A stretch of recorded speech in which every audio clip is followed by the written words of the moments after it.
yang menyatakan bahwa dokumen semua persyaratan ini adalah dokumen tertutup. Tapi dia merujuk ke pasal 17 dari undang-undang itu, huruf H. Jelas itu, memang ada sistem pendidikan apa tertutup. Tetapi pasal 18 ayat 2 A dan B, selama itu digunakan ada dua hal, yang A, ya kan, boleh dibuka atau ada persetujuan yang bersangkutan. Yang kedua, selama dia digunakan sebagai jabatan publik maka harus dibuka. Tapi itu tidak dirujuk pasal ini. Nah ini kan apa maksud KPU mengeluarkan ini? Ini kan perlu dipertanyakan, ya kan? Nah, bahkan undang-undang itu sepemahaman kita tidak berlaku surut. Ini kan dilakukan itu untuk yang ke depan mungkin ya kalau memang itu digunakan. Tapi heran juga itu dia punya apa penjelasannya di dalam kajian-kajiannya mengatakan demikian. Dia menggunakan berlindung di pasal 17 itu. Tapi pasal 18 tidak disinggung. Ini perlu juga dipanggil ini oleh DPR ini kan, ada apa ini? Ya kan? Itu ada. Satu, dua. Apanya? Apanya dua? Kalau KPU, nggak apa-apa nanti kita. Ini pelanggaran hukum. Iya. Ya, connect. 2 dan 3. Ya kan, 2 administrasinya, 3 adalah pelanggaran hukum. Itu jelas. Kami tahu itu. Satu hal lagi yang perlu kami tekankan, Pak.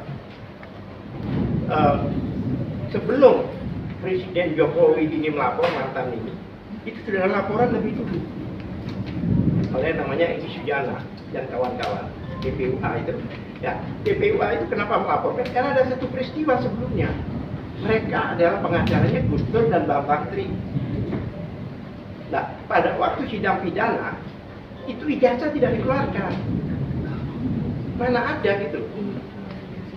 Tidak dikeluarkan. Bahkan mereka siapa yang menuntut, siapa yang mendalilkan, jadi mereka waktu menuntut itu seharusnya JPU menunjukkan ijazahnya. Bahkan Jokowi harus di BAP dong. Karena yang bersangkutan. Lah, berhubung itu tidak ditunjukkan, ya di situ bahkan dengan apa ya? Bahkan dengan adanya fotokopi aja bisa dihukum 6 tahun, Mas. Ini udah pelanggaran HAM jelas. Berhubung mereka sebagai lawyernya, mereka datanglah ke UGM, punya nggak sih ijazah? Jadi ini ada perlu, ya ngapain sih? Bukan begitu, ada sejarah. Mereka datang ke UGM, bersurat dengan teman-teman dulu, ya kan? Bahkan kalau satu bis, mereka memberitahu kepolisian. Jadi semua legalitasnya dilakukan, dan dengan itikat baik. Datanglah mereka ke UGM, mempertanyakan. Tapi oleh UGM kan tidak ditunjukkan, ya kan? Bahkan menunjukkan skripsi. Kenapa orang-orang sebagai jadikan ditunjukkan oleh UGM? Satu-satunya dokumen yang ditunjukkan. Gitu loh. Nah, pada waktu ke UGM itu, beliau bertiga ini ikut. Kapasitasnya sebagai saksi di situ. Dia ikut, dia berbicara sebagai saksi. Beliau bertiga. Ya kan? Lah, saya runjukkan ke Undang-Undang Nomor 14 tahun nomor 31 2014 yaitu apa namanya perlindungan saksi dan korban. Pasal 10-nya itu jelas. Ya, siapa yang sudah melaporkan atau mengadukan tidak boleh dilaporkan balik. Siapa itu? Pelapor, saksi dan sebagainya. Itu tidak boleh. Ya kan?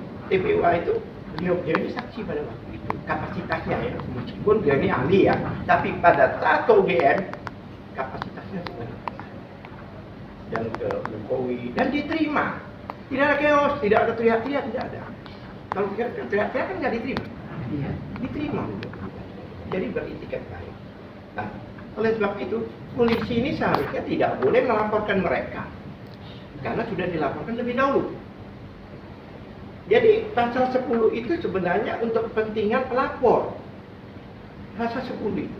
Bayangkan kalau setiap ada orang laporan dilaporkan balik, nggak ada pelapor. Orang pada takut melapor. Tutup itu kantor polisi. Ya kan? Ini fakta. Lah, kemudian menarik. Pada saat melaporkan, Egy Sujana sakit waktu diperiksa itu. Pada waktu mereka melapor, diarahkan ke pengaduan Dumas. Jadi bukan mereka mendumas, mereka diarahkan ke Dumas. Waktu itu, bulan Desember itu.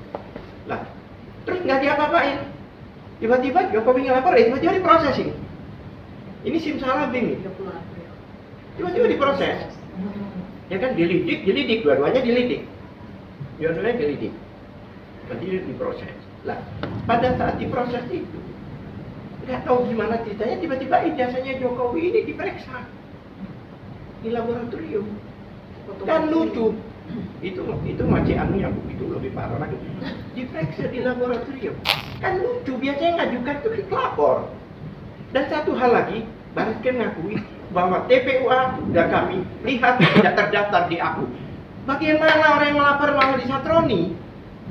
Orang melaporkan maling, ya kan ada pelapornya yang dimasalahin. Ini agak aneh, big question mark. Kita orang hukum ya, nggak logika awam aja udah nggak benar. Jelas ya. Nah, kemudian diperiksa di laboratorium pada posisi Dumas. Penyelidikan aja belum, anggap penyelidikan. Penyelidikan itu kan artinya mencari ada tidak pidananya atau tidak. Dan mereka ini selama ini tiap tanya mereka nggak jawab. Kami itu ngapain? Kami itu salah apa? Nggak jelasin.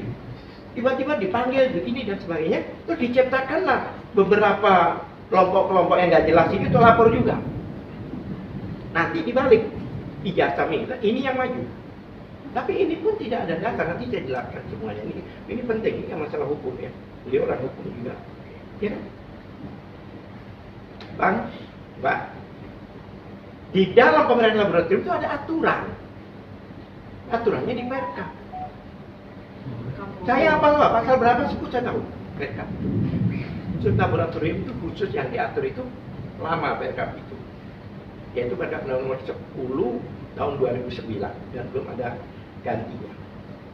Ya kan? Coba dicek di situ ada Perkap itu. Ya, itu adalah Perkap mengenai pemeriksaan TKP dan laboratorium barang bukti di laboratorium forensik. Di laboratorium forensik. Itu ada pemeriksaan seperti itu. Di dalam Perkap itu pasal 10-nya jelas. Jika pemeriksaan laboratorium itu wajib loh, itu bukan sunnah. Jadi kalau wajib nggak sholat masuk neraka kan? Ini wajib. Wajib itu persyaratan teknis dan formil dan teknis. Formil itu yang legalitasnya, teknis itu tergantung masalahnya. Kalau senjata begini, ini begini diatur itu semua di Perkap. Ya kan? Itu wajib dilengkapi oleh beberapa poin. Wajib. Satu, adanya laporan polisi. Ini belum ada laporan, masih Dumas. Dan laporan polisi itu biasanya merujuk ke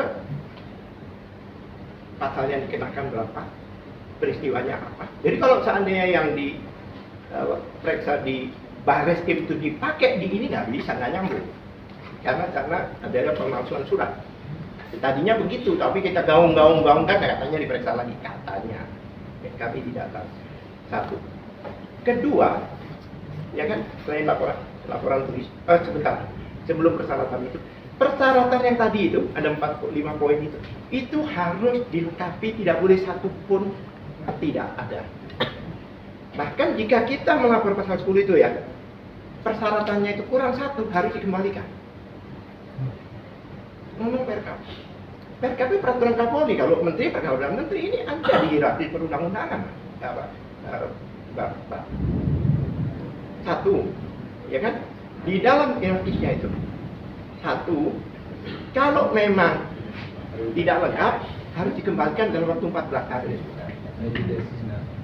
Dari mapping dan penstrukturan fakta Bapak sebagai orang hukum tadi, terus dikaitkan dengan pertemuan kita hari ini dalam DPR, kami bisa mengambil peran yang mana? Ini supaya itu kan kronologis, kita sudah dapat tuh. Intinya gini bro, jadi kita, sebentar ya Pak Gatik, intinya kita datang ini, itu untuk mengembalikan juga marwah DPR. Kenapa? Karena kan kita sekarang sering dengar tuntutan DPR juga bro, itu kan DPR, inilah saatnya.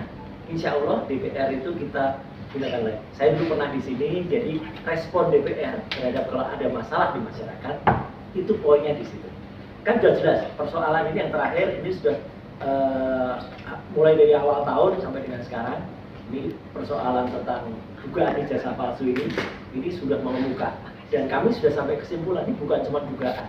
Dalam buku ini itu jelas banget ya, itu bahwa itu memang 99,9% itu palsu. Ya, ini teknis ya. Ya teknis. Biarkan isi buku dan lain sebagainya. Jadi Nanti kepengen supaya komisi tidak ada respon. betul, itu udah poinnya. Mendudukkan. Iya, mendudukkan pihak-pihak. undanglah kami.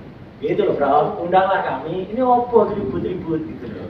Dan begini, Iya. Bang, ini demi keadilan ya, penegakan hukum harus dikonfrontir, Bang. Nah, iya. Jadi kan gini ya Mas, Hati-hati. Oke. dan kita juga tidak mau overlapping flow Monggo, dan iya. teman-temannya juga bisa memahami. Setuju. Kadang waktu kita masuk dalam proses ini, Heeh. kan mereka merasa teman-teman itu sedang berjalan. Lo nggak? Ah. Sering sekali kan kalau kita masuk di tengah itu mereka kan juga belum bisa. Apa-apa. Walaupun Dulu kita juga sering begitu. Ya, ini makanya walaupun nanti kita akan telah nih, Ya, ya, ya. yang tadi dibilangkan, Ya. karena ada dua fakta Ya. yang mungkin dengan dua peristiwa yang berbeda. Ya, ya. Jadi kan tiket masuknya atau itu kok berbeda nih kisahnya. Ya. Kan dari teman-teman Bu Tifa dan teman-teman yang lain kan dulu ini bangunan pembuktiannya ke sini. Betul. Kok tiba-tiba jadi Diarahkan begini kan ya. begitu kan? Yang dari sono, kenapa kami itu dilaporkan dengan dugaan pencemaran nama baik, kebencian, penghasutan, nah segala. Ini kan ranahnya teman-teman. Makanya kan kalau Komisi 3 kemudian nanti mengadakan dia, itu dipanggil aja gitu loh. Kita sangat siap. Benar. Jadi gini, kita ini kan minta audensi. Makanya kami supaya semuanya jelas. Sebelumnya saya perkenalkan diri saya ini, kebetulan saya ini adalah ketua hukum di Dewan Pakar PKS. Saya Si Nasir kenal saya. Saya ketua klaster hukum di Dewan Pakar. Nah, makanya saya mekanismenya itu supaya tahu, karena ini kan masalah hukum, makanya saya kriteria. Tadi kan aturan dikembalikan, dia kayak P21 lah Pak. Bahkan kalau sudah 2 kali tidak lengkap, tidak boleh diperiksa. Nah, syaratnya tadi saya belum sebut. 1, laporan, adanya laporan polisi. Kesimpulannya apa? Ya kesimpulannya di Dumas atau di penyidikan ya nggak boleh dong, mana ada. Sekarang posisinya Bu Tifa sama Mas Roy dalam tahap apa sekarang? Terlapor, tapi udah Tapi belum tersangka, belum ada kan penetapan Ya. tersangka? Belum. Nah ini yang saya khawatirkan keduluan nanti. Oke. izin boleh Ya, ya, betul, dari betul. saya begini ya. Jadi ini kan kami kalau boleh dibilang kami bertiga. Ini kan dari 12 itu ada 3 klaster. 12 orang yang terlapor sebenarnya. Ada 3 klaster. Satu klaster akademisi kami Bertiga. yang sedang melakukan penelitian Ya. terhadap otentitas ijazah Jokowi dan sudah kami bukukan supaya bisa dibaca oleh masyarakat. Sebab kalau kami jurnalkan yang baca cuma akademisi kan begitu. Maka kami putuskan untuk kami bukukan supaya masyarakat semua tahu. Karena ijazah Jokowi ini kan dokumen publik dan pembuktiannya pun juga bersifat publik. Yang paling berhak untuk tahu tentang sejatinya ijazah Jokowi itu adalah masyarakat. Maka kami menunaikan kewajiban kami untuk memberikan edukasi kepada masyarakat. Maka tadi kami ke Komisi 10. Kami sowan, kenapa? Karena buku ini sudah beredar ke masyarakat. Jangan sampai Komisi 10 yang membawahi pendidikan malah tahu belakangan kan. Nah sekarang dari sisi Komisi 3, ini aspirasi kami yang didukung oleh kuasa hukum kami adalah kami kan tidak melakukan pidana apapun. Kami melakukan jawaban terhadap pertanyaan 11 tahun yang tak ada juga jawaban dari yang bersangkutan. Sampai akhirnya harus ada korban juga, Mbak Menteri dan Gus Nur. Dan itu pun juga yang bersangkutan tidak juga memberikan ijazah. Dan yang paling lucu adalah kami berkali-kali ke Polda Metro Jaya untuk mendapatkan menjalani pemeriksaan atas 2 laporan. 1 laporan Jokowi sendiri atas pencemaran nama baik dan fitnah. Dan yang kedua adalah sekumpulan laporan yang disampaikan oleh, mohon maaf ya, ini kami menggunakan bahasa awam, termul-termul yang tidak jelas jati diri siapa orang itu yang melaporkan kami atas penghasutan, ujaran kebencian dan sebagainya, pasal berat-berat yang 6 tahun, 8 tahun, 12 tahun, gitu kan. Nah, karena itu, sedangkan kami yang kami lakukan kan kami tidak melakukan tindakan itu sama sekali, tetapi kenapa polisi terus? Mulai dari kami sebagai terklarifikasi, Ya. lalu jadi saksi, lalu jadi terlapor, berkali-kali kami sampai apal banget Polda Metro Jaya seperti apa, sedangkan kami sama sekali tidak melakukan tuduhan apapun, tidak melakukan apapun yang dituduhkan. Nah, tapi kalau dari sudut pandang kami sebagai akademisi, apapun yang dilakukan oleh mereka itu buat kami sebuah resiko. Ilmuwan ribuan tahun itu kerjanya kalau nggak diracun, ditembak, gilotin, dibakar, difitnah kan begitu ya. Jadi kami nggak care masalah itu, tapi Komisi 3 perlu Ya. supaya tidak terjadi lagi di kemudian hari. Intinya care Ya. Prof. Nah, terus kemudian dari sisi hak kami yang ingin didengarkan, kami sedih sekali dengan Ketua Komisi 3 yang seakan-akan menganggap bahwa ini bukan isu yang besar. Sensitif, ya. Sedangkan pada saat gelar perkara khusus, bahkan Bareskrim sendiri menyatakan ini adalah isu nasional. Sudah menjadi isu nasional. Ini isu nasional, bahkan Itu Bareskrim yang bukan isu nasional lagi, isu internasional. Karena sudah direspon oleh para diaspora internasional. Maka kami juga dalam rangka ke Komisi 1 juga, supaya Komisi 1 juga tahu bahwa isu ini sudah dibawa oleh teman-teman yang care terhadap keadaan negara kita ini di ranah internasional. Jadi seperti itu keadaannya. Jadi bagaimana Prof sebaiknya? Saya on the way, masih dokter nih, Mas Surya. Oh, gitu. Doain aja. Itu penghormatan, amin. Amin. Jadi begini, Jadi Bu Dr. bagaimana? Tifa, Iya. saya mencoba, ya ini kan saya sendiri juga akademisi, rasanya Iyalah. ada sebuah kegelisahan tentunya sewaktu kita ingin mencari sebuah solusi. Tapi saya terus terang kita mengikuti sampai Ya. beberapa pertemuan Talk show kita saya juga ketemu. ikut segala macam menunjukkan. Saya selalu bilang lah, kita kalau kita salah, pendapat kita salah yang dibenarkan yang berbaik. Iya. Tapi kalau kita benar, misalkan Nah. itu biasa. Ya. Tapi kalau kita salah terus dibenarkan, itu yang Iya. bahaya. Gitu loh kan? Kita sepakatkan untuk itu kan gitu. Jadi gini Bu Tifa, saya terlepas ya segala macam, walaupun saya secara personal kemarin sudah diajak dalam tim ini, saya nyatakan saya juga menjadi pemberi keterangan ahli kan. Ya. Gitu loh. Saya bagaimana menyatakan sikap terlepas. Betul. Saya ada memang di Komisi 3, tapi murani kejujuran saya untuk menyatakan. Iya.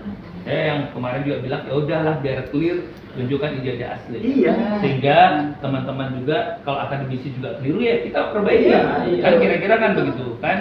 Karena ini kan dua-dua dengan segala aspek kan selalu kadang dibilang ini ada motif yang lain, kepentingan yang lain, terlepas lah itu dan segala macam. Tapi ya kan dua-duanya begitu Mas, Oh, iya. ya kan versi ini menyatakan ada kepentingan, versi ini ada kepentingan lain. Ya. Kalau saya ya memang harus dibenturkan. Ya. Gitu loh. Betul sekali. Kan sesuatu yang kalau sudah ada begitu kan memang harus Kelihatan. dibenturkan kan? Ya. Dilihat apa sih yang mana sih yang berlian, Iya. mana yang sebenarnya tidak asli, kira-kira Iya. begitu segala macam. Nah, tapi lagi-lagi kita ini kan menampung, melihat, dan sekali lagi begini, secara dalam hukum pidana sebenarnya ini menyambung apa yang disampaikan oleh tadi teman kuasa hukum. Ya. Mas Troy, yakinlah sebenarnya dalam pidana itu bukti Pak, ada namanya alasan pembenar dan alasan pemaaf.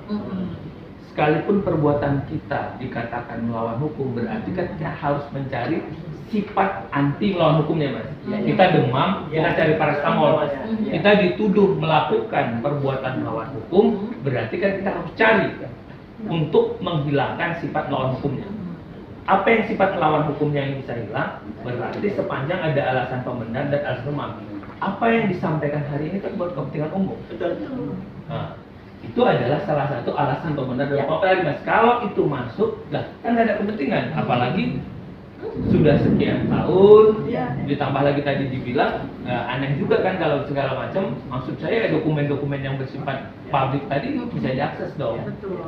Toh kekayaan Ya. individual aja pejabat bisa Bisa diakses. diakses, ya. Ya, sorry to say, rekening nasabah sekalipun. Oh iya. Kalau terjadi benturan dalam Harus peristiwa pidana, ya juga harus dibuka, gitu loh. Jadi menurut saya ini adalah juga yang bisa dilakukan rasio logis ini untuk memunculkan, gitu loh. Nah, lagi-lagi dalam kasus ini, ya nanti kan kami diterima Bu, ya kan? Ya. Kalau saya sama Mbak Esa sama Mbak Eca, oke nih, betul nggak? Tapi kan kita bagaimana menyampaikan kepada Ya. pimpinan? Oke, kita ini kan kita terima Ibu, nanti Ya. kita sampaikan bahwa kita bikin telaah tentunya. Setelah ini adanya begini Mbak, begini Pak, begini Bu, karena memang fenomenanya dua-dua saling melapor. Apakah nanti di penyelidikannya kita minta Ya. apa berita acaranya, pada waktu penyelidikan itu diperlihatkan aslinya atau tidak. Ya. Kan ini yang akan kita lihat, mungkin irisannya Betul. dengan Kesana. Komisi 3 bisanya di situ. Betul. Nah, Iya. Betul.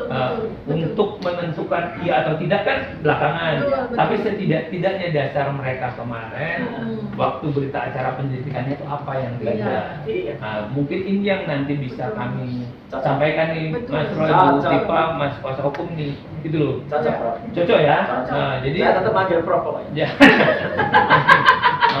Saya takut nanti jauh matur nuwun. Enggak, saya juga dipanggil Prof, tapi provokator. Oh, jangan. Mas, ya apapun peran-peran kita tuh Mas memang difungsikan Mas. Iya. Memang harus Mas itu Iya. memang harus Jadi ada. kalau tadi kita cari kalau panas kasih paracetamol, Iya. nah, kita tuh melawan parasitamol. Enggak ini nih Mas. Jadi nanti Mas dan Mbak Dipa dan kuasa hukum saya kira Oke. bisa ngeliat gitu kan. Itu kan lihat keadaan-keadaan yang menyertai apa itu. Kan perbuatan pidana itu juga dilihat elemennya adalah keadaan-keadaan yang menyertai. Keadaan-keadaan yang menyertai dalam hal ini kan Mas Troy, Mbak Tipa itu kan adalah keresahan publik. Ini saya komporin Bro. Kalau Komisi 3 mengundang RDP atau RDPU kasus ini, oh cakep. Itu mahasiswa pasti ayo gitulah. Ya, kita doain. Iyalah. Kalau enggak nanti Kita doakan. Saya tambahkan sedikit ya, Iya. karena narasi di surat saya ini, yang itu tadi saya ceritakan. Ada satu hal lagi, ada 5 kelompok ini yang disuruh melaporkan, dilaporkan dengan 3 pasal. Pasal 160 KUH. Iya, pemasukan. Yang 128 ayat 2, 128 ayat 3. Saya juga orang hukum, saya paham. 160 itu sejak tahun 2009 itu deliknya sudah menjadi delik mati. material. Kalau dulu formil, jadi bakar ini itu udah ketangkap. Sekarang bakar harus ada yang bakar. Akibat maksudnya Mbak. Iya. Harus ada akibat. Nah, ini- Itu tidak ada. Nggak Bahkan usah hanya pasal dalam Iya. pasal toh. yang keramaian pun nggak ada. Mereka ke Jogja pun ketok pintu satu. Pasal 28 ayat 2 dulu itu berdasarkan syarat, ada A-nya. Sekarang cuma syarat aja, antar golongan sudah nggak ada, sudah dihapus. Sekarang cuma syarat. Nah dulu Kenapa? Di situ.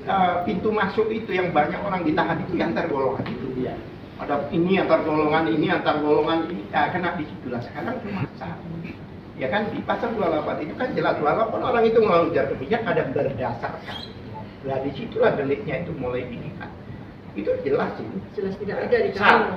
Ya kan ada agama ya suku, agama, ras, warna kulit tidak ada ijazah dan tidak ada dan lain-lain di situ. Di mana pidana kami kan nggak ada Nah, di pasal itu. Kenapa tidak ditolak oleh polisi? Nah, yang Itu. tertarik yang terakhir 28 ayat 3 itu kebohongan yang menimbulkan keonaran. Nah, ini kalau sampai ada pasal itu, bohongnya yang mana tunjukin ijazah, itu di drop, nggak ada lagi. Padahal pasal itu sendiri definisinya yang baru Undang-Undang Nomor 1 dari 2024 IT perubahan itu di penjelasannya jelas. Yang dimaksud keonaran itu adalah keonaran fisik. Dulu keonaran IT, bahkan itu ditekankan kalau nggak salah 105 MK itu harus fisik. Contohnya ada orang teriak di dalam pesawat ada bom orang melalai. Lah itu dulu banyak yang kena karena Jadi intinya keonaran tuh fisik. tiga-tiganya itu Pertanyaan nggak saya, gitu loh. ini Kok diterusin? kenapa kok Kok diterima? diterima dan diteruskan itu? Saya tanya sama penyidik yang pintar-pintar itu, bahkan kaminya sendiri. Anda kan melakukan penyelidikan pasal-pasal ini. Penyelidikan itu kan untuk mencari tindak pidana yang benar nggak? Benar. Ada nggak peristiwa? Temukan apa Anda itu? Mereka yang salah tidak dijawab. Di 3 pasal itu. Sampai saya agak sedikit sarkastis. Kalau kalian bermain sirkus, saya bilang, kami itu pelatih gajah dan harimau itu di sirkus, jadi kami mau. Jadi gini Mas kuasa hukum. Iya. Mas, saya juga punya pengalaman. Iya. Jadi apakah ini bisa menjadi salah satu upaya hukum? Pada waktu terjadi stuck begitu, biasanya tuh bisa mengajukan keterangan ahli yang ringan untuk membidik atau menelisik gitu. Ada dokumen karena kadang terbatas untuk melihat. Jadi waktu dihadirkan pengadil kan mau nggak mau kan sejumlah fakta ada. Saya beberapa kali melakukan itu Mas Roy. Iya. Ciamis terjadi kemarin Palembang, Polda juga begitu. Ya karena mengambil versi cerita sebelah. Betul. Harus Biasanya itu, padahal hukum acara pidana itu kan profesional, prosedural, proporsional. Betul. Ya. Nah, karena dia ingin mendudukkan pendidikannya tadi biar kuat, dia akan mencoba kisahnya sebelah, cerita sebelah. Nah, jadi tolong nanti ini juga dibantu. Maksudnya, coba ajukan saksi ahli yang meringankan dari beliau-beliau. Dari situ nanti akan dapat tuh Pak Kuasa Hukum, betul nggak? Supaya dapat apa sih yang dijadikan resep atau ramuan sajian untuk itu, gitu loh. Kalau saya lagi juga menambahin satu Mas Roy terhadap kasus ini karena memang kita cari adalah kebenaran material dalam hukum acara pidana. Kebenaran material itu diartikan adalah kebenaran yang sebenar-benarnya, kebenaran yang sejatinya. Ya. Jadi harus ditarik jadi kausa proximanya. Kausa proxima itu harus dimaknai sebagai penyebab terdekat Mas Roy. Sepanjang kausa proximanya enggak Iya. fair dong, gitu loh. Jadi nanti ini menjadi dalil yang harus dibangun oleh teman-teman. Satu-satunya Ya, itu yang kausa ijazah proximanya itu, iya. Ijazah Sepanjang itu. kausa proximanya nggak ada, yang gimana mau narik kelilipan yang lain? Iya. Karena penyebab terdekatnya, kalau bahasa pidana itu kausa proxima itu Mas, penyebab terdekat. Iya. Itu kalau ininya nggak muncul objeknya, ya gimana mau narik subjek? Nah, Iya. Itu loh. Jadi gini. Ini yang harus kita sepakatin ya. Gelar Gitu. perkara kemarin itu kan gelar perkara khusus, menarik kan? Iya. Itu semua pimpinan ada Irwasum, Iya, ada bahkan saya ada dengar. DPR. Iya. Saya nggak tahu siapa yang datang. Ada DPR, ada Komnas HAM, Komnas HAM, ada Kompolnas, Ombudsman dan sebagainya. Iya kan? Kami udah ke semua itu tuh. Yang menarik dengan gelar seperti itu, ijazahnya nggak ada. Ya itu ya, nggak tahu kan kabarnya kan ada 2 sesi itu Bu Iya. Tifa. Iya. Yang kalau yang pertama adalah pertama, kita nggak tahu yang korban kedua ya. Makanya, Satu. iya. GM juga tidak dihadirkan. Oke. Begitu kita sudah selesai istirahat, Nah itu yang sesi kedua itu. Terus Sesi kedua kan? Iya. Iya. Terus satu hal lagi yang saya katakan bahwa apa namanya tadi itu Perkap tadi, begitu saya mau bacakan dilarang. Wah, kamu sudah tahu Perkap itu isi, nggak usah dibaca. Saya bilang Anda tahu, kami tahu. DPR apa tahu? Ombudsman apa tahu? Kan kita tahu ini. Yang menarik dicatat nama-nama DPR dan sebagainya. Jadi satu keputusan gelar akhir menyatakan bahwa mereka pemberhentian penyidikan itu sesuai dengan ketentuan. Ada DPR di situ, benar nggak sepakat dengan itu? Nanti kita akan telusuri ya Pak. Ya. Oleh sebab itu buat kami masih menunggu audensi tadi, sehingga semuanya silakan bertanya dan sebagainya. Kapolri juga. Ya kan, ini kan masih Ya. pengaduan ya. Kita prolog Ya. pertama ini, tapi Mas Roy kita Siap. akan bilang sama Bu Tifa juga dan mohon kemaklumannya dan kebijaksanaan. Ya. Di saat yang sama ini kami sedang meleksi calon hakim agung. Ya, Dan tahu. ada Saya tadi beberapa lihat. Mas. Jadi kita sudah ada beberapa, tapi Iya. yakinlah dalam waktu yang mungkin bisa disisipkan atau Bisa. pasca itu nanti setelah ini kami sampaikan dengan pimpinan untuk dapat diprioritaskan atau menjadi atensi minimal itu Ya. tadi bagaimana sih letak tersumbatnya tadi Ya. supaya bapak-bapak bisa melihat hasil yang tadi bagaimana yang mudah-mudahan bisa menjadi pertimbangan pimpinan. Tapi saat ini benar-benar agendanya agak sedikit padat gitu loh sampai bulan 9 kan menjelang Oktober. Mudah-mudahan tidak keduluan dari Nah, kami itu naik masalahnya. status jadi Ya, betul. tersangka ya gitu. Ini yang saya khawatirkan. Heeh. Dalam Doanya- persidangan doanya kami gitu. siap.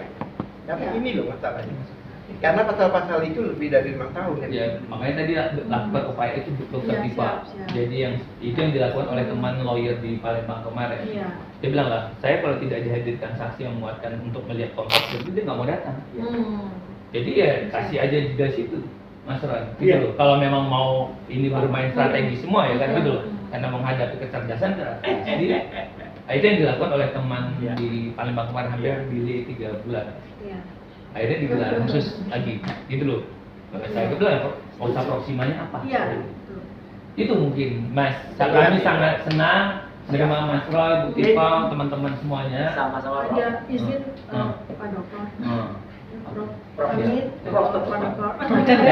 Apa adanya.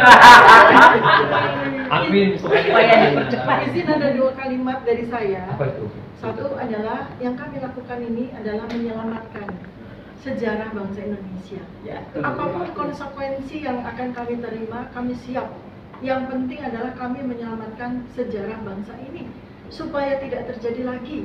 Nanti kita punya presiden ke-11 dengan ijazah palsu, presiden ke-20 dipersoalkan oleh masyarakat dengan ijazah palsu. Sehingga ini kita memutus rantai, sehingga sejarah bangsa kita itu akan menjadi cerah kembali.